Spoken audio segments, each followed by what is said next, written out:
I'm one of the two founders of DealCircle, and I actually spent my whole career so far, so the last 20 years about, in the M&A industry, and worked on several different perspectives in the M&A market.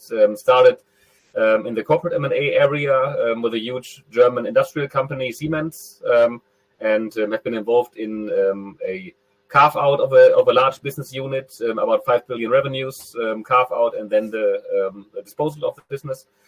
Afterwards, I moved to PwC and spent 6 years in M&A advisory. And at some point in time, I was not that happy only giving advice and not working for long term together with the target companies. So I had the opportunity to switch to the buy side and became partner of a Hamburg-based private equity fund. Spent 6 years at that fund as well, and then the idea came up that the M&A market, especially in the small cap and lower mid cap segments, needs some kind of database solution or some kind of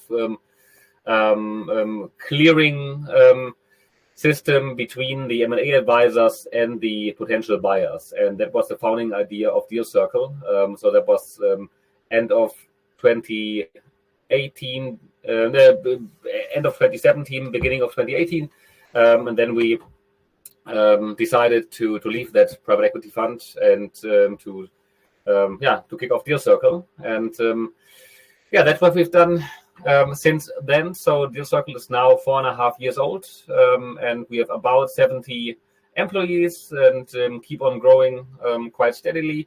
We are still bootstrapped, so no external funding, no VCs or whatsoever, only financed via our own cash flows. And what DealCircle essentially is, it's kind of matchmaking solution between M&A advisor or the target company and all kinds of potential buyers. So private equity funds, family offices, corporate buyers, all that stuff.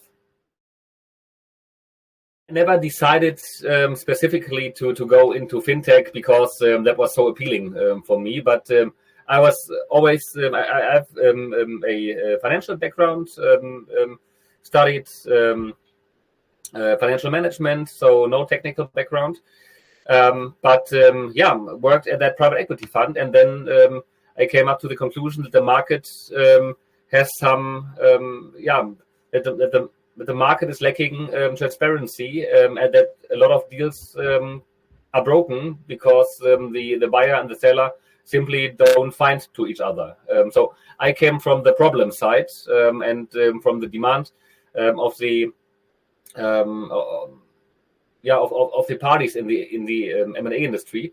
So I had the user perspective that I was not feeling well with how the market worked at that time, and so I started to conduct interviews with a lot of M&A advisors and private equity investors to figure out what their specific demand is, what kind of solution they are searching for, or what they would love to have, and that's how I came to the funding idea of DealCircle. And so I've not been that kind of founder who said, I need to found something for the sake of founding, but I came from the problem side and then had the impression, okay, there seems to be a demand in the market, and that idea, what I or my co-founder and I had, it seems to make sense.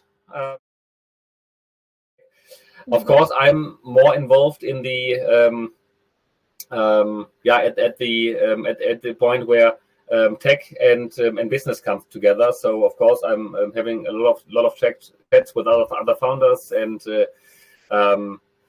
of course, especially in the M&A market, there are not that many tech companies who are active. It's for us, it's more or less technical wise a blue ocean. So we try to bring innovations to the market where there simply is no innovation right now. Times are changing dramatically fast, But of course, we see it in our industry as well, because there are really small steps that have been done manually only some months ago, and which are automated right now.